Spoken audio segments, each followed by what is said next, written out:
Hello दोस्तों, आप लोगों का एक बार फिर स्वागत है मेरे चैनल फन फैक्ट एसकेपी पे, जहां हम लाते हैं दुनिया भर की सबसे इंटरेस्टिंग और शॉकिंग खबरें। जी हां, आज बहुत बड़ी खबर आ रही है ईरान से और ये बहुत ही दिलचस्प खबर है। ईरानियन प्रेसिडेंट जो थे मकसूद रिपोर्टली इंजर्ड हुए हैं इजराइल एयर स्ट्राइक में। हाँ, सुनने में यही आ रहा है। लास्ट मंथ 16 जून को इजराइल ने तेहरान पे एक टॉप सीक्रेट अंडरग्राउंड फैसिलिटी पे अटैक किया था, जहां president supreme national security council की इमरजेंसी मीटिंग अटेंड कर रहे थे। वहीं पे एक फार न्यूज एजेंसी है जो कि ईरान की रेवोल्यूशनरी गार्ड की क्लोज है के मुताबिक इजराइल ने 6 बॉम्ब्स ड्रॉप किए थे, जिन्होंने फैसिलिटी के सारे एंट्री और एग्जिट पॉइंट और वेंटिलेशन सिस्टम को भी ब्लॉक कर दिया था। इलेक्ट्रिसिटी भी कट हो गई थी। इमेजिन कि इतना इंस्टेंस इस सीन की प्रेसिडेंट जो थे उनके लेग में माइनर इंजरी लग गई थी, लेकिन वो इमरजेंसी साफ्ट के जरिए सेफ बाहर निकल गए थे। अब ईरान इन्वेस्टिगेट कर रहा है कि कैसे इजराइल को इतनी एक्यूरेट इंफॉर्मेशन मिली थी। क्या कोई इंटरनल लीक तो नहीं था?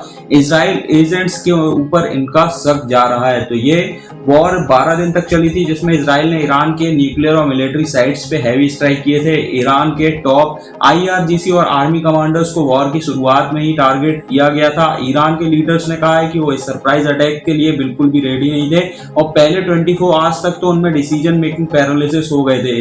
इजराइल ने यह भी एडमिट किया है कि उनका target supreme leader Ayatollah Khamenei भी थे, लेकिन वो सीक्रेट लोकेशन पे शिफ्ट हो चुके थे। 13 जून को इजराइल ने ईरान के न्यूक्लियर साइट पे सरप्राइज अटैक किया था, क्लेमिंग कि ये ईरान के न्यूक्लियर वेपन बनाने को रोकने के लिए था। ईरान ने जवाब में इजराइल पे एरियल अटैक्स किए थे, लेकिन वो कहते हैं उनका न्यूक्लियर प्रोग्राम पीसफुल है। 22 जून को यूएस एयरफोर्स और नेवी ने भी ईरान के 3 न्यूक्लियर फैसिलिटीज पे स्ट्राइक किया और प्रेसिडेंट ट्रंप ने कहा कि ये फैसिलिटीज ऑब्लिटरेटेड हो गई हैं थ्रू यूएस इंटेलिजेंस। अभी तक फॉल्स की रिपोर्ट इंडिपेंडेंटली वेरीफाइड हुई है और इजराइल ने इस पे कोई ऑफिशियल कमेंट अभी नहीं दिया है। सोशल मीडिया पे वीडियोस भी आए थे जहां तेहरान के नॉर्थ वेस्टर्न माउंटेन साइट पे रिपीटेडली स्ट्राइक्स देखे गए हैं। ये सब कैसे हुआ? इजराइल को इतनी एक्यूरेट इंटेलिजेंस कैसे मिली? ये सब क्वेश्चंस अभी भी हवा में ही। तो आपको क्या लगता है दोस्तों, क्या ये वॉर और भी ज्यादा अभी आगे एक्सेलरेट होने वाली है? कमेंट सेक्शन पे अपने थॉट्स जरूर शेयर करें। सेकंड न्यूज की बात करेंगे। देश के नए शेयर का इंतजार हो गया है। खैर,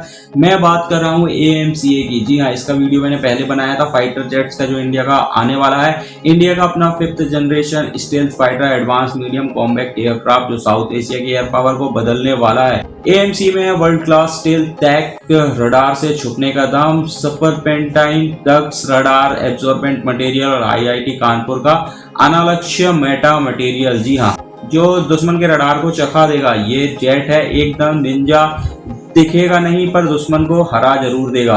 इसका इलेक्ट्रॉनिक पायलट एआई है इतना स्मार्ट कि टेक ऑफ लैंडिंग और कॉम्बैट में पायलट को बेस्ट दोस्त बन जाएगा। मैनर्ड्स अनमैनर्ड्स टीम के साथ ये एएमसी अपने लॉयल विंग मैन ड्रोन्स के साथ मिलकर दुश्मन को चारों खाने चित करने वाला है। एएमसीए के हथियार भी हैं देसी और डेडली ब्रह्मोस एनजी जो माक 3.5 की स्पीड से दुश्मन के बंकर्स को तबाह करेगा। एस्ट्रा मिसाइल्स जो 350 किलोमीटर तक दुश्मन के जेट्स को ढूंढ लेगा और रुद्रम जो एनिमी रडार्स को खामोश कर देगा। और फ्यूचर में लेजर वेपन भी रेडी हो रहे हैं, तो वो भी इसमें लगाए जा सकेंगे। एएमसीए MK1 2028-29 में उड़ेगा और 2035 तक इसकी तैयारी है। MK2 अपने इंजन और 6th जेन टेक के साथ ये जेट 2040 तक दुनिया में छा जाएगा। HAT, Tata, LNT and Adani जैसे जायंट इसको बनाने के लिए अभी रेडी हैं। ये है आत्मनिर्भर भारत का पावर। एएमसीए सिर्फ एक फाइटर जेट नहीं है, ये इंडिया का प्राइड है, इंडिया का फ्यूचर। साउथ एशिया में एक सुप्रीमेसी का नया दौर शुरू होने वाला है। तो दोस्तों, कमेंट पे जय हिंद जरूर लिखें। अब हम बात करेंगे तीसरी न्यूज की। तो दोस्तों, ये है external affairs minister S Jaishankar की रिसेंटली चाइना विजिट किया उन्होंने। 13 से 15 जुलाई 2025 को हुआ है ये उनका पहला चाइना विजिट था 2020 के LAC स्टैंड ऑफ के बाद। तो चलो देखते हैं इससे इंडिया को क्या फायदा और क्या नुकसान हो सकता है।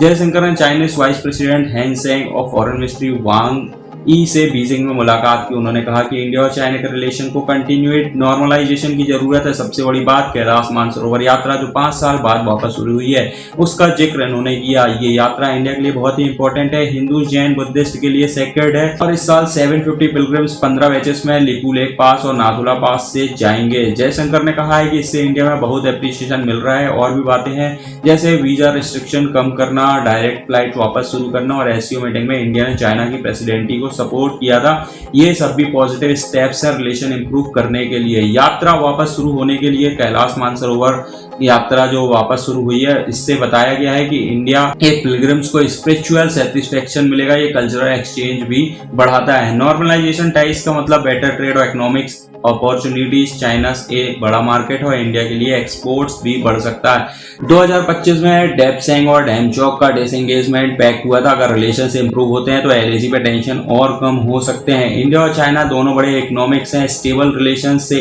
एशिया और वर्ल्ड में स्टेबिलिटी बढ़ेगी, जो इंडिया के जियोग्राफिकल इन्फ्लुएंस के लिए अच्छा है। इंडिया के लिए क्या चैलेंजेस है चाइना से, ये बात करेंगे तो चाइना ने कहा है कि दलाई लामा का रीइंक्रेशन इश्यूज एक थॉर्न है। ये sensitive matter India China relations में प्रॉब्लम क्रिएट कर सकता है। चाइना ने रियर अर्थ मेटल्स पे एक्सपोर्ट रिस्ट्रिक्शन लगाए हैं, जो इंडिया के टेक और मैन्युफैक्चर सेक्टर्स के लिए नुकसान दे सकता है। हालांकि डिसएंगेजमेंट हुआ है, लेकिन एलएसी पर पूरा रेसोल्यूशन नहीं है। फ्यूचर में टेंशंस फिर भी आगे बढ़ सकते हैं। यात्रा के लिए नेपाल रूट इंपॉर्टेंट है, लेकिन नेपाल चाइना बॉर्डर पर फ्लड्स ने डिसरप्शन कॉज किए हैं। ये पिलग्रिम्स के लिए प्रॉब्लम बन सकता है। जयशंकर ने ये विजिट एक पॉजिटिव स्टेप है इंडिया चाइना रिलेशंस के लिए। कैलाश मानसरोवर यात्रा को वापस शुरू होना और टॉक से रिलेशन में इंप्रूवमेंट की उम्मीद है, लेकिन तिब्बत इशू और बॉर्डर डिस्प्यूट जैसे चैलेंजेस अभी भी हैं। इंडिया को कॉशंस रहना होगा, लेकिन डिप्लोमेसी के थ्रू बेटर फ्यूचर्स बनाए जा सकते हैं। फोर्थ न्यूज की बात करेंगे तो बहुत बड़ी खबर आ रही है पाकिस्तान से। बड़ी खबर, FATF ने पाकिस्तान का पोल खोल दिया। स्टेट स्पॉन्सर्ड टेररिज्म को ग्लोबल थ्रेट बोला है और जैश और लश्कर के फेक एनजीओस और डिजिटल प्लेटफॉर्म्स के फंड रेजिंग का भी जिक्र किया है। ये क्या चल रहा है, एक्सपर्ट्स से थोड़ी राय लेते हैं। तो एक्सपर्ट्स यहाँ बता रहे हैं कि ये बड़ा स्टेप है। FATF ने पहली बार स्टेट स्पॉन्सर्ड टेररिस्ट फाइनेंसिंग को क्लियरली टारगेट किया है। इनडायरेक्टली पाकिस्तान की तरफ इशारा किया है, क्योंकि LETN JEM वहीं से ऑपरेट होते हैं। पहलगाम अटैक के बाद तो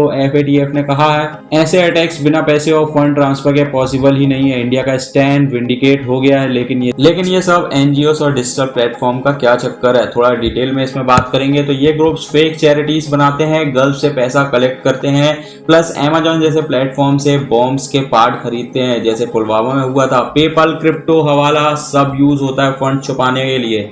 FATF बोल रहा है इनको रोकना बहुत ही जरूरी है। तो क्या होगा, पाकिस्तान ग्रे लिस्ट में वापस जाएगा?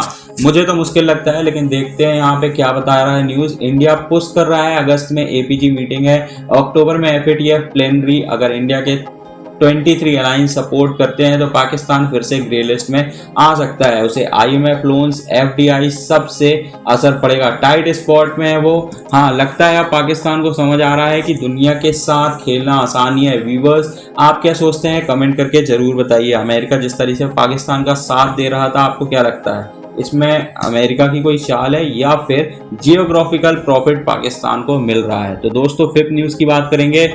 आज 14 जुलाई 2025 है और हम बात कर रहे हैं उस ब्रिटिश F-35B जेट की, जो जून 14 से त्रिवेंद्रपुरम एयरपोर्ट से फंसा हुआ है। लेकिन क्या अपडेट है दोस्तों, लेटेस्ट खबर यह है कि F-35B ऑलमोस्ट रेडी हो गया है वापस यूके जाने के लिए। जुलाई 6 को RF का एयरबस A400M एटलस आया था, जिसने 14 यूके इंजीनियर्स थे, उन्होंने जेट को एयर इंडिया के हैंगर में शिफ्ट किया और हाइड्रोलिक फेलियर पे काम शुरू किया।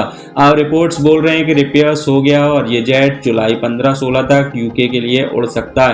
पर ये जेट इतना टाइम क्यों ले रहा हो, कोई कंट्रोवर्सी भी तो थी ना, टैग सीक्रेट्स लीक होने वाली।